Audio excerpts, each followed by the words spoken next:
श्री कृष्ण गोविंद हरि मुरारी, हे नाथ नारायण वासुदेव। श्री कृष्ण गोविंद हरि मुरारी, हे नाथ नारायण वासुदेव। ओम नमो भगवते वासुदेवाय। ओम नमो भगवते वासुदेवाय। कृष्णाय वासुदेवाय हरये परमात्मने प्रणतक्लेशनाशाय गोविन्दाय नमो नमः। सच्चिदानन्दरूपाय विश्वोत्पत्त्यादिहेतवे तापत्रयविनाशाय श्रीकृष्णाय वयं नमः। सच्चिद आनंद स्वरूप परमात्मा जो सृष्टि के उत्पत्ति, पालन और संहार करता है तथा जीवों के आध्यात्मिक, आदि दैविक, आदि भौतिक तापों को नष्ट करने वाले हैं, अर्थात उनके मानसिक, शारीरिक और भौतिक दुखों को दूर करने वाले हैं, उन श्री कृष्ण भगवान को हम नमस्कार करते हैं। श्री कृष्ण गोविंद हरे मुरारी, हे नाथ नारायण वासुदेव।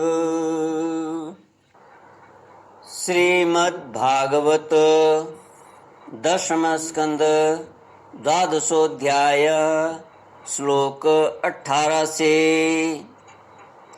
श्री शुक उवाच दृष्ट्वा तं तादृशं सर्वे मत्वा वृन्दावनश्रियं व्यात्ता जगरतुण्डेन क्षुतप्रेक्षन्ते स्म लीलया। अहो मित्राणि गदत् सत्त्वकूटं पुरस्थितम् अस्मत्सङ्ग्रसनव्यात्त व्यालतुण्डायते नवा। श्री सुखदेव जी महाराज कहते हैं, परीक्षित, अघासुर का ऐसा रूप देखकर जो ऊपर वर्णन किया गया है, वैसा रूप देखकर बालकों ने समझा कि यह भी वृंदावन की कोई शोभा है। वे कौतुकवश खेली खेल में उत्प्रेक्षा करने लगे कि यह मानो अजगर का खुला हुआ मुंह है।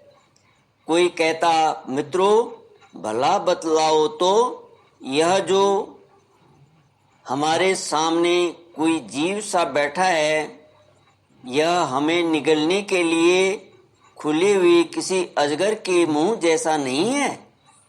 दूसरे ने कहा, सचमुच सूर्य की किरणें पड़ने से ये जो बादल लाल लाल हो गए हैं, वे ऐसे मालूम होते हैं मानो ठीक ठीक उसका ऊपरी होठ ही हो, और उन्हीं बादलों की परछाई से यह जो नीचे की भूमि कुछ लाल लाल दिख रही है, वही इसका नीचे का होठ जान पड़ता है।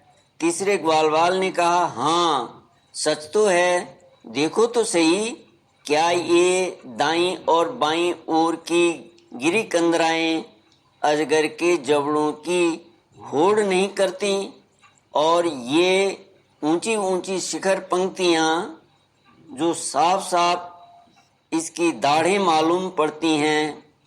चौथे ने कहा, अरे भाई, यह लंबी चौड़ी सड़क जो ठीक अजगर की जीभ सरीखी मालूम पड़ती है, और इन गिरी श्रृंगों के बीच का अंधकार तो उसके मुंह के भीतरी भाग को भी मात करता है। किसी दूसरे ग्वाल बाल ने कहा, देखो देखो, ऐसा जान पड़ता है कि कहीं इधर जंगल में आग लगी है, इसी से यह गर्म और तीखी हवा आ रही है, परंतु अजगर की सांस के साथ इसका क्या ही मेल बैठ सक गया है। और उसी आग से जले हुए प्राणियों की दुर्गंध ऐसी जान पड़ती है मानो अजगर के पेट में मरे हुए जीवों के मांस की ही दुर्गंध हो।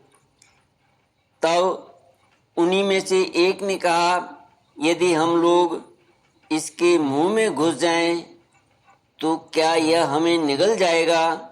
अजी, यह क्या निगलेगा? कहीं ऐसा करने की ढिठाई की तो एक क्षण में यह भी बकासुर के समान नष्ट हो जाएगा। हमारा यह कन्हैया इसको छोड़ेगा थोड़े ही। इस प्रकार कहते हुए वे ग्वालबाल बकासुर को मारने वाले श्री कृष्ण का सुंदर मुख देखते और ताली पीट पीट कर हंसते हुए अघासुर के मुंह में घुस गए। उन अनजान बच्चों की आपस में की हुई भ्रमपूर्ण बातें सुनकर भगवान श्री कृष्ण ने सोचा कि अरे, इन्हें तो सच्चा सर्प भी झूठा प्रतीत होता है। परीक्षित, भगवान श्री कृष्ण जान गए कि यह राक्षस है, भला उनसे क्या छिपा रहता। वे तो समस्त प्राणियों के हृदय में ही निवास करते हैं। जब उन्होंने यह निश्चय किया कि अपने सखा ग्वाल वालों को उसके मुंह में जाने से बचा लें, भगवान इस प्रकार सोच ही रहे थे कि सब के सब ग्वाल बाल बछड़ों के साथ उस असुर के पेट में चले गए। परंतु अघासुर ने अभी उन्हें निगला ही नहीं। कारण यह था कि अघासुर अपने भाई बकासुर और बहन पूतना के वध की याद करके इस बात की बाट देख रहा था कि उनको मारने वाले श्री कृष्ण मुंह में आ जाएं, तब सबको एक साथ ही निगल जाऊं। भगवान श्री कृष्ण सबको अभय देने वाले हैं। जब उन्होंने देखा कि ये बेचारे बाल बाल, जिनका एकमात्र रक्षक मैं ही हूँ, मेरे हाथ से निकल गए और जैसे कोई तिनका उड़कर आग में गिर पड़े, वैसे ही अपने आप मृत्यु रूप अघासुर की जठराग्नि के ग्रास बन गए। तब देव की इस विचित्र लीला पर भगवान को बड़ा विस्मय हुआ और उनका हृदय दया से द्रवित हो गया। वे सोचने लगे कि अब मुझे क्या करना चाहिए, ऐसा कौन सा उपाय है जिससे इस दुष्ट की मृत्यु भी हो जाए और इन संत स्वभाव भोले भाले बालकों की हत्या भी न हो। ये दोनों काम कैसे हो सकते हैं? परीक्षित, भगवान श्री कृष्ण भूत भविष्य वर्तमान सबको प्रत्यक्ष देखते रहते हैं। उनके लिए यह उपाय जानना कोई कठिन न था। वे अपना कर्तव्य निश्चय करके स्वयं उसके मुंह में घुस गए। उस समय बादलों के छिपे हुए देवता भयवश हाय हाय पुकार उठे और अघासुर के हितैषी कंस आदि राक्षस हर्ष प्रकट करने लगे। श्री कृष्ण गोविंद हरे मुरारे, हे नाथ नारायण वासुदेव। श्री सुखदेव जी कहते हैं, परीक्षित, अघासुर बछड़ों और ग्वाल बालों की सहित भगवान श्री कृष्ण को अपनी दाढ़ों से चबाकर चूर चूर कर डालना चाहता था, परंतु उसी समय अविनाशी श्री कृष्ण ने देवताओं की हाय हाय सुनकर उसके गले में अपने शरीर को बड़ी फुर्ती से बढ़ा लिया। इसके बाद भगवान ने अपने शरीर को इतना बड़ा कर लिया कि उसका गला ही रुंध गया, आंखें उलट गई। वह व्याकुल होकर बहुत ही छटपटाने लगा। सांस रुककर सारे शरीर में भर गई और अंत में उसके प्राण ब्रह्मरंध्र फोड़कर निकल गए। उसी मार्ग से प्राणों के साथ उसकी सारी इंद्रियां भी शरीर से बाहर हो गईं। उसी समय भगवान मुकुंद ने अपनी अमृतमयी दृष्टि से मरे हुए बछड़ों और ग्वाल बालों को जला दिया और उन सब को साथ लेकर वे अघासुर के मुंह से बाहर निकल आए। श्री कृष्ण गोविंद हरे मुरारे, हे नाथ नारायण वासुदेव। उस अजगर के स्थूल शरीर से एक अत्यंत अद्भुत और महान ज्योति निकली। उस समय उस ज्योति के प्रकाश से 10 दिशाएं प्रज्वलित हो उठीं। वह थोड़ी देर तक तो आकाश में स्थित होकर भगवान के निकलने की प्रतीक्षा करती रही। जब वे बाहर निकल आए तब वह उन देवताओं के देखते देखते, सब देवताओं के देखते देखते उन्हीं में समा गई। उस समय देवताओं ने फूल बरसाकर, अप्सराओं ने नाचकर, गंधर्वों ने गाकर, विद्याधरों ने बाजे बजाकर, ब्राह्मणों ने स्तुति पाठ कर और पार्षदों ने जय जयकार के नारे लगाकर बड़े आनंद से भगवान श्री कृष्ण का अभिनंदन किया। क्योंकि भगवान श्री कृष्ण ने अघासुर को मारकर उन सब का बहुत बड़ा काम किया था। उन अद्भुत स्तुतियों, सुंदर बाजों, मंगलमय गीतों, जय जयकार और आनंदोत्सवों की मंगल ध्वनि ब्रह्मलोक के पास पहुंच गई। जब ब्रह्मा जी ने वह ध्वनि सुनी तब वे बहुत ही शीघ्र अपने वाहन पर चढ़कर वहां आए और भगवान श्री कृष्ण की यह महिमा देखकर आश्चर्यचकित हो गए। परीक्षित, जब वृंदावन में अजगर का वह चाम सूख गया, अजगर का वह चाम सूख गया, तब वह ब्रजवासियों के लिए बहुत दिनों तक खेलने की एक अद्भुत गुफा सी बना रहा। यह जो भगवान ने अपने ग्वाल बालों को मृत्यु के मुख से बचाया था और अघासुर को मोक्ष दान किया था, वह लीला भगवान ने अपनी कुमार अवस्था में अर्थात 5वें वर्ष में ही की थी। ग्वाल बालों ने उसे उसी समय देखा भी था, परंतु पौगंड अवस्था अर्थात 6ठे वर्ष में अत्यंत आश्चर्यचकित होकर व्रज में उसका वर्णन किया। अघासुर मूर्तिमान अघ पाप ही था। भगवान के स्पर्श मात्र से उसके सारे पाप धुल गए और उसे उस सारूप्य मुक्ति की प्राप्ति हुई जो पापियों को कभी मिल नहीं सकती। परंतु यह कोई आश्चर्य की बात नहीं है, क्योंकि मनुष्य बालक की सी लीला रचने वाले ये वही परम पुरुष परमात्मा हैं जो व्यक्त अव्यक्त और कार्य कारण रूप समस्त जगत के एकमात्र विधाता हैं।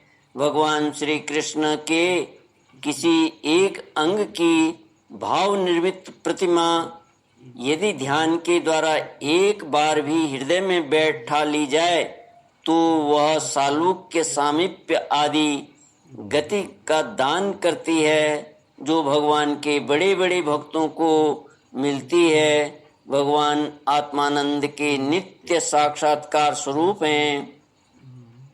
भगवान आत्मानंद के नित्य साक्षात स्वरूप हैं। माया उनके पास तक नहीं फटक पाती। वे ही स्वयं अघासुर के शरीर में प्रवेश कर गए। क्या अब भी उसकी सद्गति के विषय में कोई संदेह है? श्री सूत जी कहते हैं, शौनकादि ऋषियों, यदुवंश शिरोमणि भगवान श्री कृष्ण ने ही राजा परीक्षित को जीवन दान दिया था। उन्होंने जब अपने रक्षक एवं जीवन सर्वस्व का यह विचित्र चरित्र सुना, तब उन्होंने श्री सुखदेव जी महाराज से उन्हीं की पवित्र लीला के संबंध में प्रश्न किया। इसका कारण यह था कि भगवान की अमृतमयी लीला ने परीक्षित के चित्त को अपने बस में कर रखा था। श्री कृष्ण गोविंद हरे मुरारी, हे नाथ नारायण वासुदेव। राजा परीक्षित ने पूछा, भगवान, आपने कहा था कि ग्वाल बालों ने भगवान की हुई 5वें वर्ष की लीला व्रज में 6ठे वर्ष में जाकर कही। अब इस विषय में आप कृपा करके यह बतलाइए कि एक समय की लीला दूसरे समय में वर्तमान कालीन कैसे हो सकती है? महायोगी गुरुदेव, मुझे इस आश्चर्यपूर्ण रहस्य को जानने के लिए बड़ा कौतूहल हो रहा है। आप कृपा करके बतलाइए। अवश्य ही इसमें भगवान श्री कृष्ण की विचित्र घटनाओं को घटित करने वाली माया का कुछ न कुछ काम होगा, क्योंकि और किसी प्रकार ऐसा नहीं हो सकता है। गुरुदेव, यद्यपि क्षत्रियोचित धर्म ब्राह्मण सेवा से विमुख होने के कारण मैं अपराधी नाम मात्र का क्षत्रिय हूँ, तथापि हमारा अहोभाग्य है कि आप हमारे मुखारविंद से निरंतर झरती हुई परम पवित्र मधुमय श्री कृष्ण लीलामृत का बार बार पान कर रहे हैं। सूत जी कहते हैं, भगवान के परम प्रेमी भक्तों में श्रेष्ठ शौनक जी, जब राजा परीक्षित ने इस प्रकार प्रश्न किया, तब श्री सुखदेव जी को भगवान की वह लीला स्मरण हो आई और उनकी समस्त इंद्रियां तथा अंतःकरण विवश होकर भगवान की नित्य लीला में खिंच गए। कुछ समय के बाद धीरे धीरे श्रम और कष्ट से उन्हें बाह्य ज्ञान हुआ। तब वे परीक्षित से भगवान की लीला का वर्णन करने लगे। श्री कृष्ण गोविंद हरे मुरारी, हे नाथ नारायण वासुदेव। इति श्रीमद्भागवते महापुराणे पारमहंस्यां संहितायां 10स्कन्धे 12अध्यायः। ओम पूर्णमद पूर्णमिदं पूर्णात् पूर्णमुदच्यते पूर्णस्य पूर्णमादाय पूर्णमेवावशिष्यते। ओम शांति शांति शांति। हरि ओम। श्री गुरुभ्यो नमः। हरि ओम।